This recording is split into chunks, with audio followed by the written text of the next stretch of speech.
नमस्कार दोस्तों, स्वागत है आप सभी का हमारे YouTube channel digital first India पर। दोस्तों, अगर आपने बेरोजगारी भत्ते का फॉर्म भर रखा है या फिर आप भरने की सोच रहे हैं, तो अधिकतर लोग बेरोजगारी भत्ते का फॉर्म भरने में गलती करते हैं आय प्रमाण पत्र में, जिसकी वजह से उनका फॉर्म जो है बार बार वापस सेंड बैक आ जाता है, बार बार ऑब्जेक्शन में आ जाता है। आज के इस वीडियो के माध्यम से आप लोगों को मैं बेरोजगारी भत्ते के अंदर जो आय प्रमाण पत्र लगता है उसको ऑफलाइन किस प्रकार से भरना है उसकी प्रोसेस बताने वाला हूँ, ताकि आपका फॉर्म जो है सेंड बैक ना आए, ऑब्जेक्शन में ना आए और आपका एक ही बार में जो है फॉर्म अप्रूव हो जाए। अगर आपने भर रखा है और बार बार ऑब्जेक्शन आ रहा है तो उसका कारण भी मैं बताने वाला हूँ। और अगर आप नया फॉर्म भरने की सोच रहे हैं तो उससे पहले आपको आय प्रमाण पत्र किस प्रकार से भरना है, कंप्लीट जानकारी आपको मैं इस वीडियो के माध्यम से बताने वाला हूँ। बेरोजगारी भत्ते का आय स्वयं के नाम से बनता है और आय का फॉर्मेट यहाँ पर ये देख सकते हो। ये आय का फॉर्मेट है, ये है आय का फॉर्मेट। इसका लिंक भी मैं वीडियो के डिस्क्रिप्शन में डाल दूंगा, वहाँ पर क्लिक करके आप इसको डाउनलोड कर सकते हैं। इसके बाद इसका आपको प्रिंट निकालना है और इसके बाद आपको किस प्रकार से फिल करना है वो आपको मैं बता देता हूँ। तो सबसे पहले आपको मैं स्टेप बाय स्टेप फिल करके बताता हूँ कि किस प्रकार से इस फॉर्म को फिल करना है। सबसे पहला पेज जो है इसका ये है, तो इसको किस प्रकार से फिल करना है यहाँ पर आप देख सकते हो। ये मैंने फॉर्म भर रखा है और आपको मैं बताता हूँ किस प्रकार से भरना है। ये बेरोजगारी भत्ते का आय है जो कि स्वयं के नाम से बनता है। जिनके नाम से आप बेरोजगारी भत्ते का फॉर्म भर रहे हैं उन्हीं के नाम से आय बनेगा, ना कि फैमिली में से किसी मेम्बर के नाम से बनेगा। यानी कि आपके माता या पिता के नाम से ये आय नहीं बनेगा, स्वयं के नाम से ही बनाना है। जिसमें सबसे पहले आपको नंबर 1 पॉइंट पर आपको खुद का नाम डालना है, जिसके नाम से आप भत्ते का फॉर्म भर रहे हैं। इसके नाम से यहाँ पर जो है सेकंड नंबर पर जो है आपको पिता का नाम डालना है। इसके बाद थर्ड नंबर पर आपको अपना परमानेंट एड्रेस जो है फिल कर देना है। कंप्लीट एड्रेस आपको यहाँ पर डाल देना है। इसके बाद में नंबर 4 पर आपको जो है अपना गांव या शहर जो भी है आपको यहाँ पर डालना है। इसके बाद तहसील लिख देनी है। इसके बाद यहाँ पर आपको ज़िला लिख देना है। नंबर 5 पर आपको जो है अपनी जन्म तारीख यहाँ पर डाल देनी है। जो फॉर्मेट मैंने लिख रखा है उसी फॉर्मेट में आपको अपनी डेट ऑफ बर्थ डाल देनी है। इसके बाद में आपका बर्थ प्लेस जो भी है, जन्म स्थान, वो आपको यहाँ पर लिख देना है। आपकी उम्र कितनी है वो आपको इसमें लिख देनी है। इसके बाद नंबर 6 पर है लिंग, पुरुष या महिला जो भी है उस पर आपको टिक कर देना है। इसके बाद में यहाँ पर आपको मेंशन कर देना है, पुरुष या महिला जो भी है आपको यहाँ पर लिख देना है। इसके बाद में आपकी वैवाहिक स्थिति क्या है, विवाहित या अविवाहित। अगर विवाहित है तो विवाहित पर क्लिक कर दीजिए। इसके अलावा अगर अविवाहित हैं तो अविवाहित पर क्लिक कर दीजिए और यहाँ पर आपको वो चीज़ मेंशन कर देनी है। यहाँ पर आपको लिख देना है अविवाहित या विवाहित जो भी है। इसके बाद नंबर 7 पर है धर्म। आपका धर्म क्या है वो आपको यहाँ पर लिख देना है। इसके बाद में आपकी जाति क्या है वो आपको यहाँ पर लिख देनी है और उपजाति आपको यहाँ पर डाल देनी है। जिस प्रकार से मैंने भर रखा है उसी प्रकार से आपको यहाँ पर भरना है। इसके बाद नंबर 8 पर है क्या आपका परिवार राजस्थान का मूल निवासी है, इस पर आपको हाँ करना है और यहाँ पर आपको हाँ लिख देना है। इसके बाद में नंबर 9 पर है क्या आप आयकरदाता हैं, इस पर आपको नहीं पर ही क्लिक करना है और यहाँ पर आपको नहीं लिख देना है। इसके बाद में आपके मोबाइल नंबर 10 पर आपको जो है आपके मोबाइल नंबर लिखने हैं जो कि वर्तमान में चालू होनी चाहिए, क्योंकि अगर आप फॉर्म भरते हैं तो उससे संबंधित जो भी सूचना मिलेगी आपको SMS के माध्यम से मिल जाएगी। तो ये मोबाइल नंबर आपको यहाँ पर डाल देना है। इसके बाद में नंबर 11 पर यहाँ पर पैन कार्ड के लिए बोला जा रहा है, तो आपको यहाँ पर पैन कार्ड नहीं भरना है। अगर आपके पास में पैन कार्ड बना हुआ है तो भी आपको यहाँ पर पैन कार्ड के नंबर फिल नहीं करना है। ये आपको ध्यान रखने वाली बात है कि आपको यहाँ पर पैन कार्ड के नंबर नहीं भरने हैं। अगर आप यहाँ पर पैन कार्ड के नंबर भरते हैं तो आपका फॉर्म जो है रिजेक्ट हो सकता है। इसके अलावा आपको 3 नंबर भी यहाँ पर डालने की आवश्यकता नहीं है। तो नंबर 11 और 12 पर आपको नील कर देना है, जैसे कि मैंने भर रखा है। इसके बाद में नंबर 13 पर जो है आपको अपनी फैमिली की डिटेल देनी है और आय की डिटेल देनी है। तो फैमिली की डिटेल यहाँ पर आपको बहुत ही अच्छी तरीके से ध्यान रखना है कि यहाँ पर जो 13 नंबर पर पॉइंट है फैमिली का, ये आपको बहुत ही ध्यान से भरना है। इसमें जो फैमिली की डिटेल आपको देनी है वो आपको आपके जो जन आधार कार्ड है उसके अनुसार देनी है। आपको अपनी मन मर्जी से ये फॉर्म यहाँ पर जो है डिटेल नहीं देनी है। जिस प्रकार से जन आधार कार्ड में नेम है उसी प्रकार से आपको यहाँ पर नेम डालने हैं। जितने सदस्य जन आधार कार्ड के अंदर हैं वो आपको यहाँ पर डालने हैं। जैसे कि सबसे पहले यहाँ पर मैंने पिता का नाम डाल रखा है, तो उनकी उम्र आपको यहाँ पर डाल देनी है और आपसे क्या संबंध है। जैसे कि पिता है तो पिता यहाँ पर मैंने लिख दिया है, इस प्रकार से लिख देना है। इसके बाद जो भी पिता का व्यवसाय है वो यहाँ पर डाल देना है और आय आपको यहाँ पर लिख देनी है। पिता के नाम के आगे मैंने आई लिख रखी है, इस प्रकार से आपको आई लिखनी है। अगर आपकी माता के नाम से आई है तो आप यहाँ पर माता के नाम से आई लिख सकते हैं। इसके बाद मैंने माता का नाम डाल रखा है और उम्र और यहाँ पर संबंध, जैसे कि माता है तो माता लिख रखा है और यहाँ पर व्यवसायिक गृहिणी है तो गृहिणी लिख रखा है।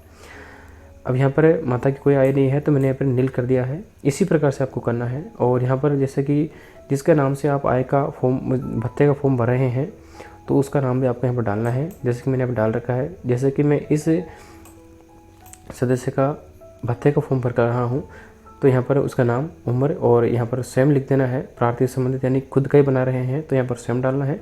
और एक चीज़ यहाँ पर ध्यान रखनी है कि व्यवसाय की प्रकृति में आपको जिसका फॉर्म फिल कर रहे हैं उसके यहाँ पर बेरोजगार ही लिखना है। आप यहाँ पर अध्ययन नहीं लिखें, ध्यान रखें, यहाँ पर आपको बेरोजगार ही लिखना है। इस चीज़ का जो है आपको मुख्य तौर से ध्यान रखना है कि यहाँ पर आपको बेरोजगार ही लिखना है जिसके नाम से आप पत्ते का फॉर्म भर रहे हैं। इसके बाद में आपको सामने आय में नील कर देना है। इसी प्रकार से अन्य सदस्य की डिटेल देनी है और उनका उम्र और आपसे क्या संबंध है वो, और यहाँ पर जो भी उनका व्यवसाय है, अगर अध्ययन कर रहे हैं तो उनके अध्ययन लिख सकते हैं, लेकिन आपके स्वयं के आपको बेरोजगार ही लिखना है। इसके बाद में नील, यहाँ पर जो भी आय है वो आपको डाल देनी है। अगर किसी सदस्य की आय है तो आप डाल सकते हैं, अगर नहीं है तो नील लिख देना है। लेकिन आपके स्वयं के सामने आपको आय नहीं दर्शानी है और प्रकृति में आपको बेरोजगार ही लिखना है। इस प्रकार से मैंने आय लिख रखी है। अगर आपके माता या पिता के नाम से किसी के नाम से आय नहीं है या फिर अन्य स्रोत से आय है तो आप नंबर 7 पर डाल सकते हैं। जो भी आय आपके मकान किराया, जो भी पेंशन वगैरह से आती है तो आप यहाँ पर नंबर 7 के आगे आय डाल सकते हैं। और लास्ट में आपको जो है वार्षिक आय यहाँ पर भरनी है। जो भी आपके, जैसे कि मैंने पिता के नाम से वार्षिक आय यहाँ पर दर्शाई है तो यहाँ पर टोटल में आपको वो आय लिख देनी है। अगर 2 सदस्य के नाम से आय है तो दोनों का टोटल लिखाकर आपको जो है यहाँ पर लिख देना है। टोटल वार्षिक आय कितनी है वो यहाँ पर आपको दोबारा से लिख देनी है।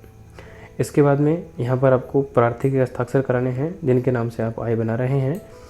जिसके नाम से बेरोजगारी भत्ते का फॉर्म भर रहे हैं उनके हस्ताक्षर आपको यहाँ पर करने हैं।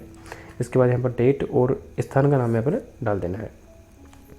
और आपको जो है इस फॉर्म को नोटरी कराना है, जैसे कि नोटरी हो रखा है इसी प्रकार से आपको नोटरी कराना है। और यहाँ पर जो है आपको इस फ़ोटो को किसी गजेटेड ऑफिसर यानी कि किसी सरकारी कर्मचारी से प्रमाणित कराना है, जैसे कि हमने करा रखा है। इसी प्रकार से जो है यहाँ पर देख सकते हो, यहाँ पर सील लगी हुई है। इस प्रकार से जो है आपको यहाँ पर ये मोहर लगवानी है किसी गवर्नमेंट कर्मचारी की, और ये नोटरी की मोहर भी लगवानी है। इसी प्रकार से आपको जो है इस फॉर्म को कंप्लीट करना है। अब आपको मैं नेक्स्ट पेज बताता हूँ। ये पेज कंप्लीट हो चुका है। अब ये आय प्रमाण पत्र का सेकंड पेज है जो कि यहाँ पर के लिखा हुआ है। इसको भी जो है आपको 2 सरकारी कर्मचारी से यहाँ पर जो है उनके साइन करवाने हैं और उनकी सील लगवानी है, जो कि यहाँ पर देख सकते हो मैंने करवा रखा है।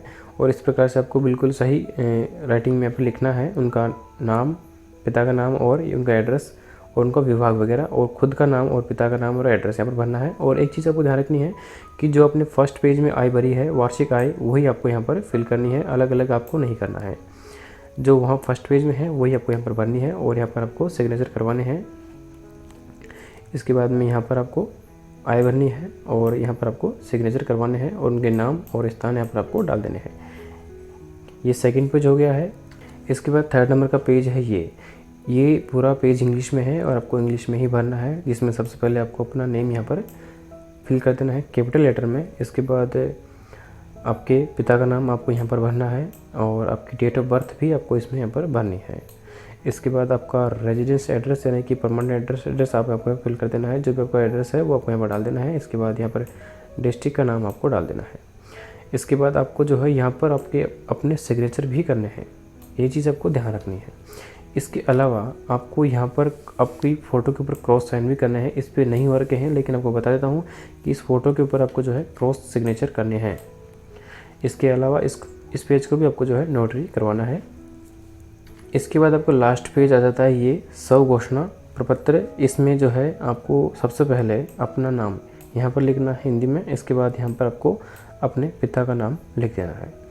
इसके अलावा आपको यहाँ पर कुछ नहीं करना है, यहाँ पर जो शर्तें दी गई है उनको पढ़ लेना है। इसके बाद जहाँ आपको यहाँ पर अपने सिग्नेचर करने हैं, यहाँ पर प्रार्थी के हस्ताक्षर यहाँ पर करने हैं। इसके अलावा सिग्नेचर करने के बाद में आपको अपना नाम यहाँ पर लिखना है। दोबारा से आपको अपना नाम यहाँ पर लिखना है, ये गलती नहीं करना है क्योंकि यहाँ पर आपको नाम और सिग्नेचर दोनों के लिए बोला जा रहा है, तो सिग्नेचर और नाम दोनों यहाँ पर लिखने हैं। इसके अलावा इस पेज को भी आपको जो है नोटरी अटेस्टेड करवाना है, जैसे कि यहाँ पर हो रखा है इसी प्रकार से आपको नोटरी अटेस्टेड इस फॉर्म को भी कराना है। अब आपका जो बेरोजगार भत्ते का आय है वो कंप्लीट हो चुका है। जो तरीका मैंने आय को भरने का बताया है, अगर वो तरीका फॉलो करते हैं तो आपके बेरोजगार भत्ते के फॉर्म में कोई भी ऑब्जेक्शन नहीं आएगा और आपका जो फॉर्म है वो एक ही बार में वेरीफाई हो जाएगा। तो आई होप कि वीडियो आपको काफ़ी पसंद आया होगा। अगर आपको ये वीडियो पसंद आया है तो वीडियो को लाइक कीजिए, अपने फ्रेंड्स के साथ शेयर कीजिए और यदि आपके मन में कोई कन्फ्यूज़न है तो आप हमें कमेंट बॉक्स में पूछ सकते हैं। इसके अलावा अगर आपने हमारे चैनल को अभी तक सब्सक्राइब नहीं किया है तो चैनल को सब्सक्राइब ज़रूर करें।